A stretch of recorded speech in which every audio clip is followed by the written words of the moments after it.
My name is Sadie Jones. I'm Director of On-Campus and Commuter Services here at the university.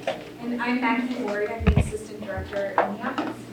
So we're just going to have a conversation today with you about what it is like to commute to this campus. We're making the assumption that you're in the right session. As you can see by looking around, it's definitely a different size than the group that you just left. And the reason is, on this campus, about 70% of our total student population are commuters. They either commute or live off campus. The only time it's really drastically different is the first year experience. About 10% of the incoming first year class group of students are commuters. And the other 90% typically will reside on campus. So this is the only time that it's really skewed the reverse way. So it's important for us to have this conversation with the students' families and guests and support systems today. And what we're going to do is we're going to just walk through this guide with you. This is also available electronically, so you can sign up and we can send it to you via email. We have a few hard copies that if that's better for you, then you're more than welcome to take those as well. But this will give you just a really good opportunity, and if you have it electronically, then you can click on the resources too and immediately be taken to those resources.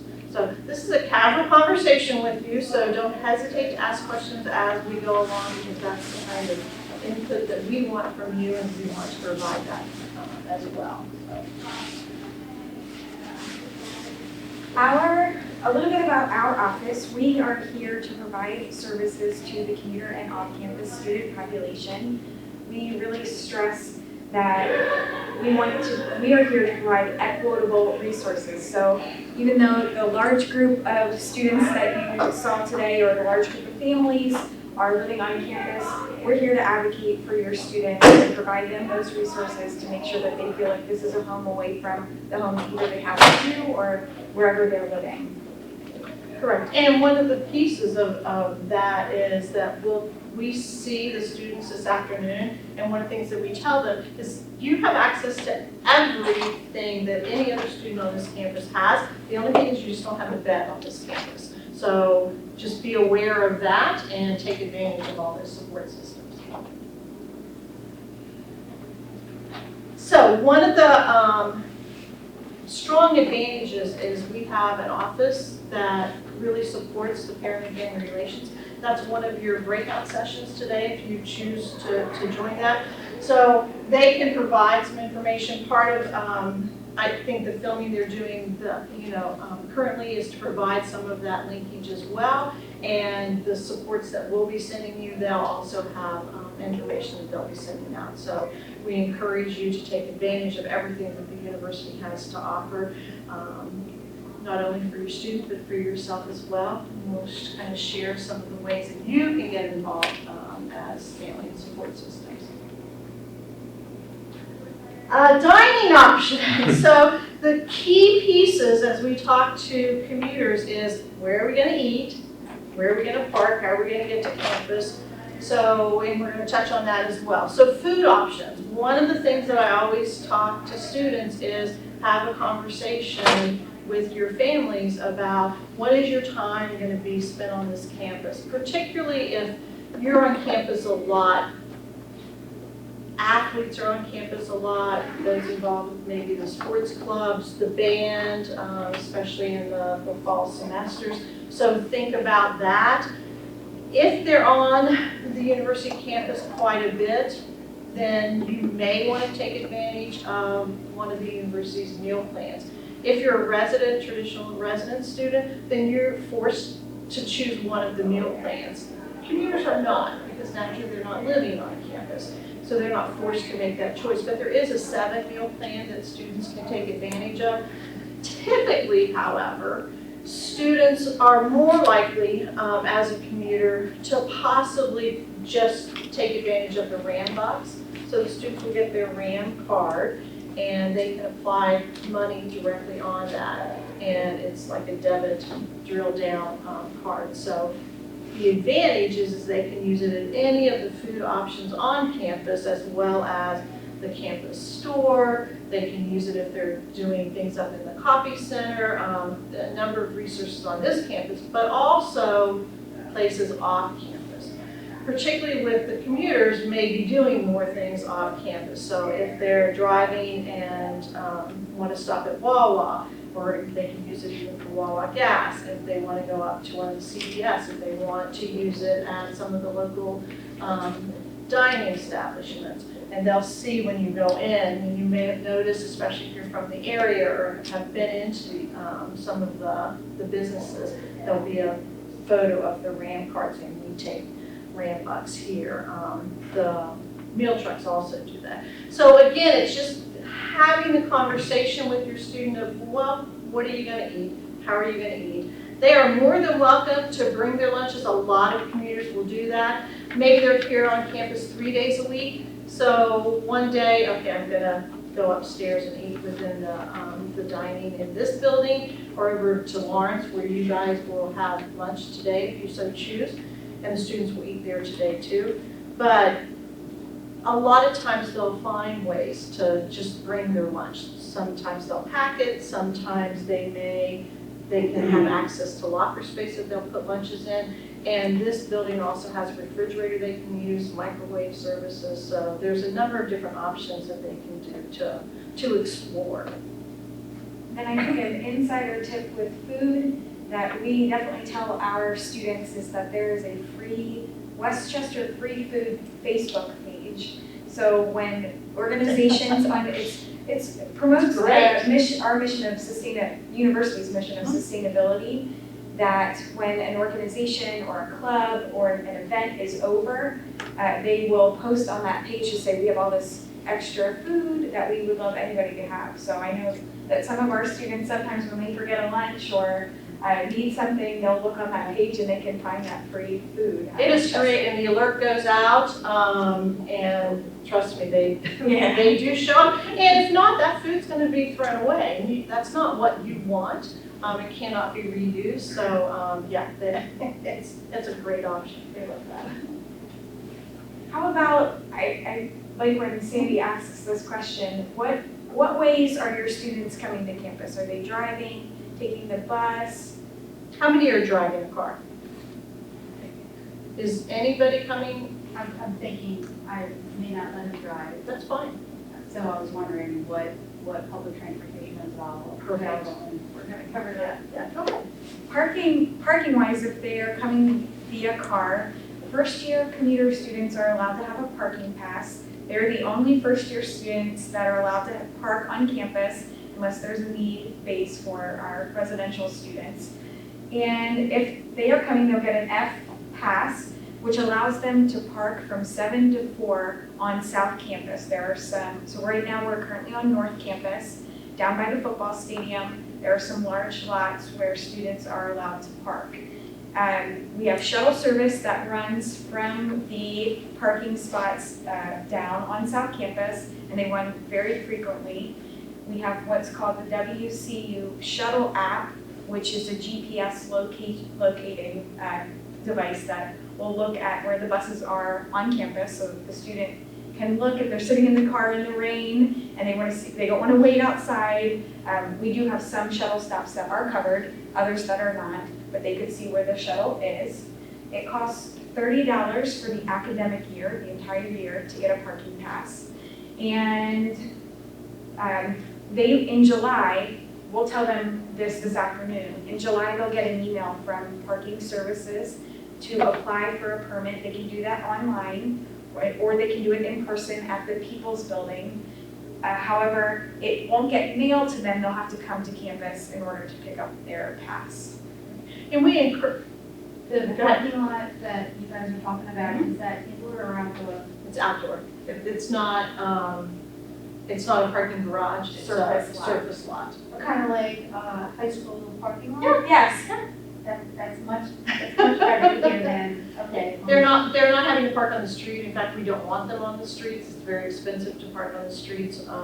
If they park in zoned areas, then they're going to get ticketed and or towed. If they park at the meters, they're extremely expensive. I know students who who will do meters, and I tell students, yeah, that's there. Yes, yeah, it cost me, when I had to come to training one day, I parked there from 9 until noon and it cost me $5. Same. Yes, And the shuttles do run frequently. I have a client close by, and I cut through campus to get down to their place over the last few weeks, and they've just been running. yes, that's good. Right now, we're in the South Campus, I go right And we past the appreciate that. stadium. Yeah, one of the issues was that, we're parking down the South Campus, that's where we have to park, but the shuttle systems are slow. So last year they added some extra shuttles, especially the express shuttles that are only dealing with the Q to South Campus back and forth. So they start at 7:15 in the morning and go to 2 a.m. Now, some of those express shuttles don't run that often, but there is service from that early in the morning to that late at night throughout. So that's a really nice option. What if they're having to do something with the school after 4 p.m.? Where do they park then? It was gonna be my Go next ahead. point. Thank you for asking. Yes. After 4 o'clock, they can park in any student lot on campus, any Okay. student lot on campus. So Monday to Friday after 4, again, any student lot.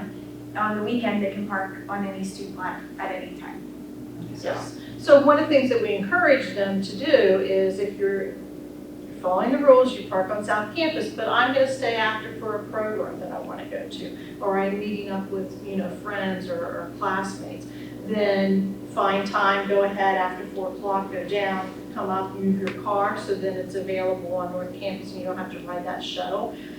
One of the pieces, and actually I had a student ask about it yesterday, was security. If I'm going down late at night and getting off that shuttle and walking to my car, students are able to call the public safety, and public safety will have an officer that can escort them around the campus. They also will meet them down at the shuttle stop and escort them to their car safely. So that's always an option for students to take advantage of. And a lot of them will do that, especially late at night. Speaking about the public, that's next, okay. So the public transportation, we're lucky because the 92, which runs from Exton and also King of Prussia, comes straight down High Street. So it's very convenient for students to use that. And the 104 goes all the way up to Philadelphia. So again, that's a real great option. If students choose at any given time to take advantage of the regional rail and train, then the university provides a free shuttle Monday through Friday for pickup and drop off from campus to the train. And they match up those shuttle runs with the train's arrival and departure times. So there's 3 times in the morning and 3 times in the afternoon. So it's a real nice option if you're doing that. And a lot of faculty and staff will do that as well. So take advantage of that. The Right Amigos, the university naturally, on any college campus, parking is really difficult. So we've really taken a very conscious look at what is going to improve the services, and consequently, increasing that. The shuttle runs really helps, redesigning some of the parking options. Last year we began partnering with a company called Right Amigos, and we've had a year of it. It's still growing, but we've set it up for a closed system for the university. So you have to have a university email address to participate in that. But what's nice is then you can get on and post where you want to go or what you're doing, or this is where I typically travel, and people can say, okay, maybe I can link up with you. And maybe it's only a one-time thing. My car's in the shop and I need a ride, so is anybody coming from the King of Prussia area so I can make a ride. Some people intentionally do it 2 or 3 times a week, and that's what they want to do to save that cost and have only 1 car on campus versus 2 or 3. So again, it's a service that we're will continue to promote and talk to your students about as well. Is that free as well? Absolutely free. In addition to SEPTA, Scoot stops on campus. Scoot runs from here to Oxford, so if you live down that way, Scoot will come to campus. And we have a really great, that was added last year, the Uptown Loop. This loop connects us to the borough of Westchester with stops at the hospital as well as Giant at the Bradford Plaza. I don't know if you're familiar with that. So if your student is looking to pick up groceries before they come home or needs something at the store, they're welcome to take the Uptown Loop shuttle, which is also on that app, the WC Shuttle app, and they don't have to move their car. So when they come back, their car will still be in the parking lot. And again, it's a free service for university employees and students. A lot of students take advantage of it to particularly to go to Giant. Some work there up in that area. Some will go to the hospital to work or to do some university type of programs. And again, it's a real nice option for us. Free legal aid. The university, we have 3 organizations that partner together and we run it through our office to provide free consultation. So we have an attorney that comes to campus every other week. Students sign up for 15-minute consultation times. I tell the students that attorney's not going to go to court with you if that's an issue. It's really just providing that free conversation. Students who are moving into rentals in the area, so I encourage them to have somebody look at their lease if if a family member or whatever doesn't feel comfortable doing that, walk it into the attorney and have them review it. But it's a private opportunity for them to do it. We don't know what's being discussed. It's not, shared out. We have general things so we know what we're tracking. But other than that, it's strictly between the student, and it's really up to them what they want to discuss with that. It's just an opportunity to provide that on campus. I always say that our university students are extremely intelligent because we had a student who had his own private business. And he went and scheduled every other week a time with the attorney. And I'm thinking, well, that makes sense. Okay, I can do that. Our office offers a peer mentor experience. They're called ambassadors. They live off campus or have the experience commuting. And when your students come back in August for orientation 2, they will be paired up with a group of other commuters, and they will have a ambassador to help lead their, in addition to the wonderful OLs that you met today. But these students are specifically trained to help with off-campus and commuter concerns. Correct. And part of the piece that we know is how does my student as a commuter connect on this campus with their peers, with services, with events and all. And our ambassadors will help assist that because sometimes it's easier if I have 1 or 2 friends to go to an event or to meet somebody and as opposed to me just walking in by myself. So that type of linkage and connection is critical. Go ahead. We would like to talk about some connections that your student can make to campus.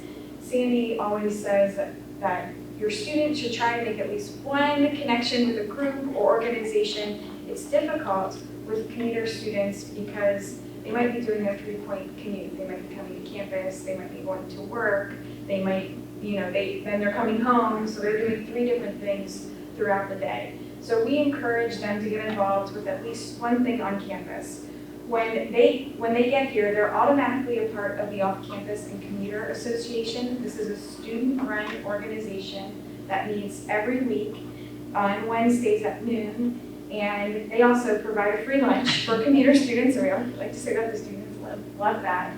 And that student group advocates for commuter rights on campus. So they talk with the president, they meet with different people in the university to make sure that all rights are being met by the students. In addition to how do you make that connection, we have a platform called RAM Connect, which is an online portal for students to see all the different organizations on campus. We have so many. Do you guys know the number? Over 100, I know that. Yeah. Did they say that? Clubs and organizations, I Yes. think. 288. 288 and counting. Wonderful. So there are a lot of different ways that students can get involved. If they get on Rand Connect, they can look at the different departments and different organizations, and it will give them that contact information so that they can reach out, As well as events in the borough, we are as much a part of the university community as we are the Westchester Borough community. That Uptown Shuttle is a great way for students to explore all the different shops and restaurants in the borough. And Sandy spoke about the RAM card, which partners with a lot of local businesses and restaurants that students can use their card to pay. As well as our division hosts a lot of events on campus. Within Psych Student Union, there is a $2 movie program that students can come and watch. They can take you. So that's a perk for you, that you can come and watch new movies for $2 right down the hallway here, actually. They don't even have to take you, you can come without them. You do not have to come with them. Please, and as Maggie said, there's a lot going on here for your students, but there's a lot, you're part of our community, part of our family now. So take advantage of some of the things that are on campus. And again, you do not have to have your student with you to explore and seek out some of the events, from athletics to cultural events to speakers to the $2 movies. It's a great option. So we encourage you to do that and explore. And as Maggie said, I do challenge your student just to do one thing. I'm not saying sign up for all these different clubs and things. Just pick one thing the first semester, and maybe it's connecting with that faculty member. Maybe it's just coming to one event, but that way they'll get connected. The other piece of getting connected is how close your student lives.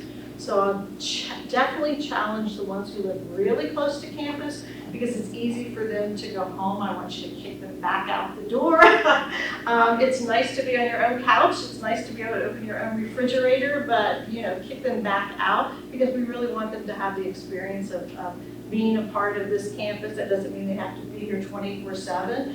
But, encourage them to come. The other big connection, and we'll talk about it with them this afternoon, is the involvement fair is on a Wednesday at the beginning of September.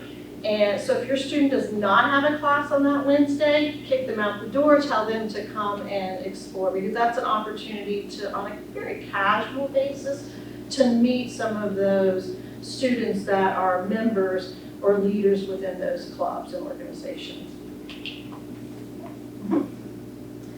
Housing. So let's say you start the program, because you want them out of your house or wherever they're living, or they start the conversation that, I think it's time to start looking at living closer to campus. So that is also one of the pieces that we provide in our office, is to help them explore how to do that and look at different options. We partner with a company called Places for Students. So again, it's a free service for our students to be able to connect, look at possible rental properties, possibly search for roommates, or look at other options. And it gives you a good grounding in terms of cost factors, and they're wide and varied. But this will be something that we'll continue to explore with students, but that is, we are the ones that they probably want to come and start the conversation with. Or you can call and start the conversation, and we can provide information as well.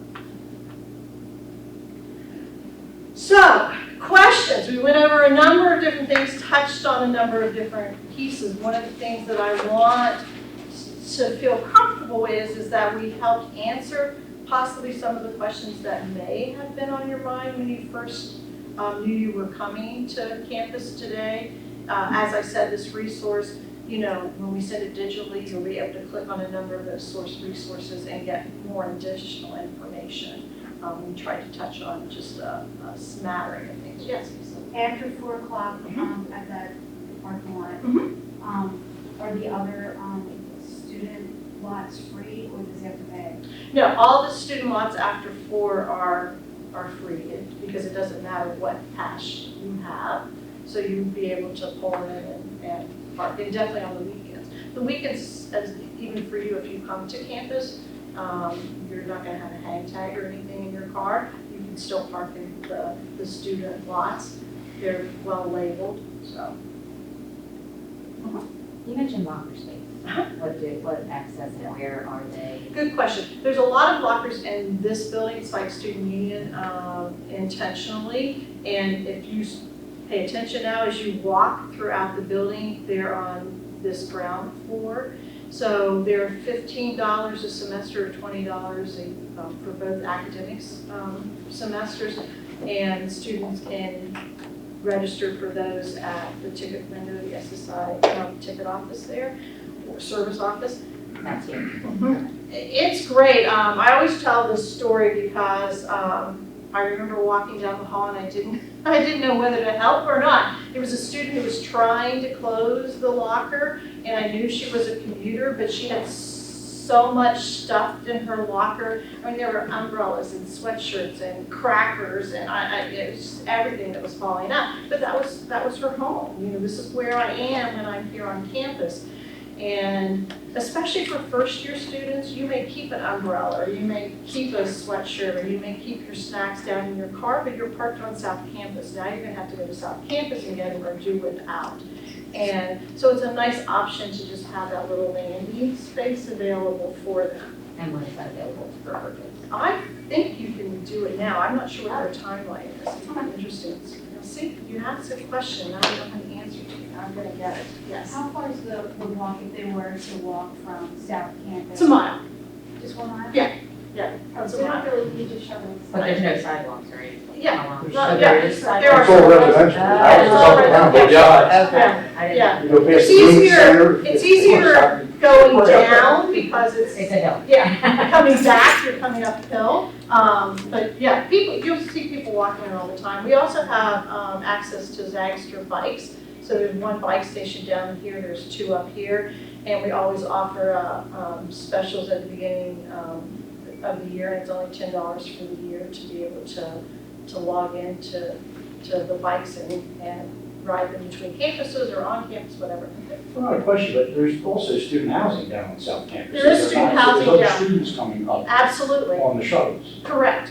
so. Correct, and some of the shuttles are only more intentionally for those, and that's why especially they're running so late at night, because we need to, yeah, because we need to get, yeah, there's a big housing complex down on South Campus. Other questions, or questions that maybe your students had asked you that they're a little bit uncomfortable about? Yeah. The only thing I'd encourage you to do if you came together is just casual conversation on the way home. They may have questions that came up that they're experiencing, but start talking about this is a change for them, and it's a change for you as well. They're still living in your home. Somebody yesterday coined it as it's their 13th year, but it's not their 13th year in high school. It is a different experience, and we want them to feel comfortable that this is a different experience for them. The academic programs at the university are going to look and feel different than what they did in a high school setting, so they need to be prepared for that.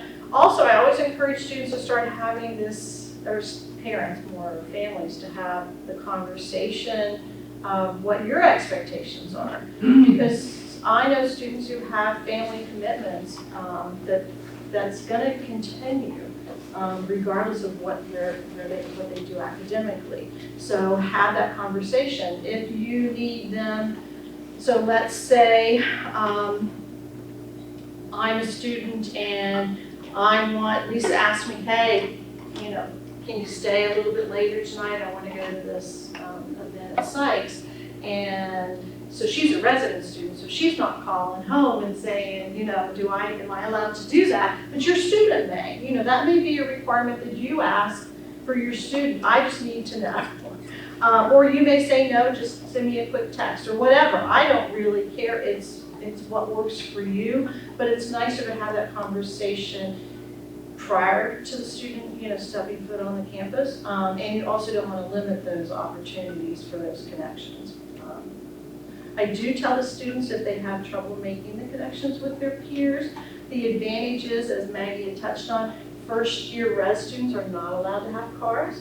So wow, now I know a commuter student who has a car, and a commuter student who is, looking at pouring down the rain, I don't want to drive, or the snow, so maybe I have a chance to, just stay with a friend that I met because she lives on campus. So there's a, give and take both ways, so take advantage of it.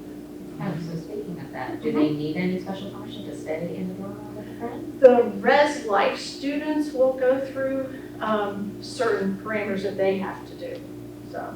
They do it. Yes, it's a signed-in procedure of their ID and how many, they're limiting the number of guests that they can have. So And the number of nights they're allowed to do, yes or no? But if the student does stay, leaves their car down on South Campus, do we get contacted that the car is sitting on campus and why is it here overnight? It's not gonna get towed? Q lot it's not, Okay. it's certain lots up here that if they bring it up to Sykes and leave it, it's not a 24/7 parking space. The university is continuing to explore that on a number of their parking and transportation committees, and that has been a question.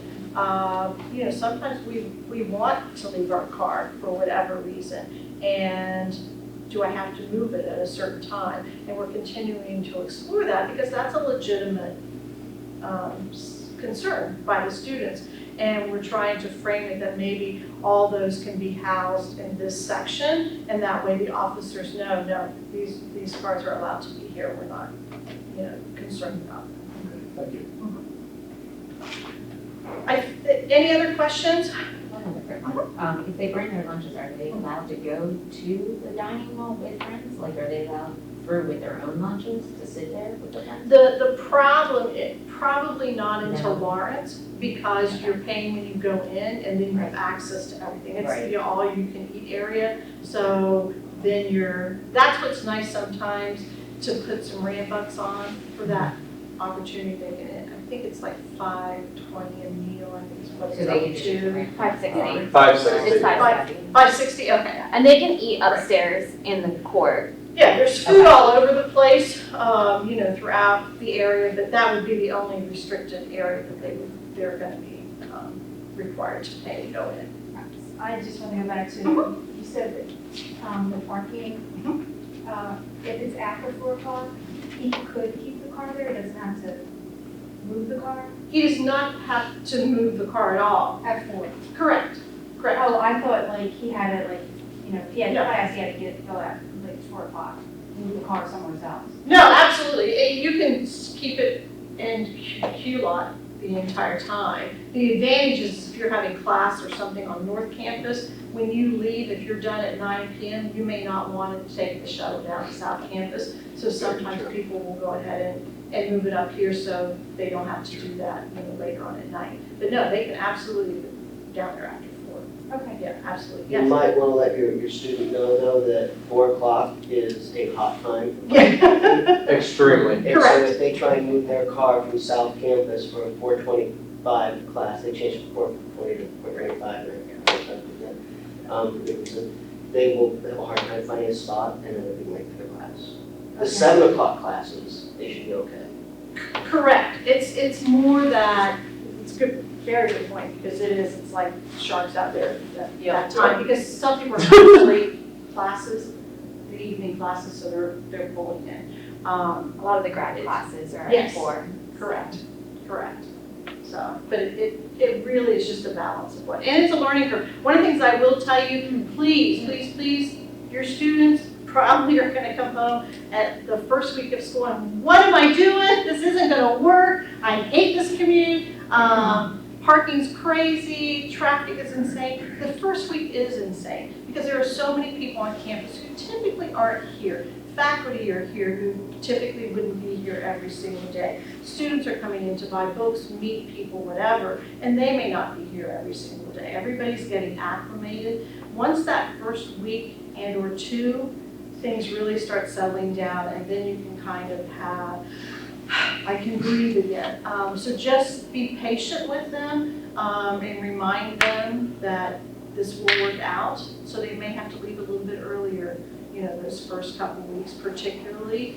I encourage students to do those dry runs in the summertime. They just have to know that school buses will start running in the fall, and you maybe get behind that school bus that you didn't experience in the summer. So, and traffic naturally, we all know, picks up more in the fall. Yes? Just one, I am a part of the team, faculty team that builds the schedules for first-year students, and we go out of our way to make sure that our commuters have 8 a.m. classes for their first year, or night classes. So if your student wants to get rid of that 8 a.m. class, tell them not to do it, because most of our commuters who have day classes tend to come in by 8 anyway Yes. and study, right, stay on campus and study, so you might as well take an 8 a.m. class, get that done, and then have time to study. And that's true, and I really appreciate what they're doing, because at one time, commuters may have been assigned an 8 a.m. class and a 7 p.m. class. And while I'm here, especially if I have a distance to travel or if I'm using public transportation, I'm not gonna move, and that's really difficult. So they've been extremely intentional about, really trying to place the students where they should be for that commuter population, and we definitely appreciate it because that is a factor. So, if you don't have any other questions, you have our contact information through this. You also have, our cards are here. Go ahead, if you want this electronically, go ahead and sign up, and we will email it out to you. And there's a few hard copies here too, so.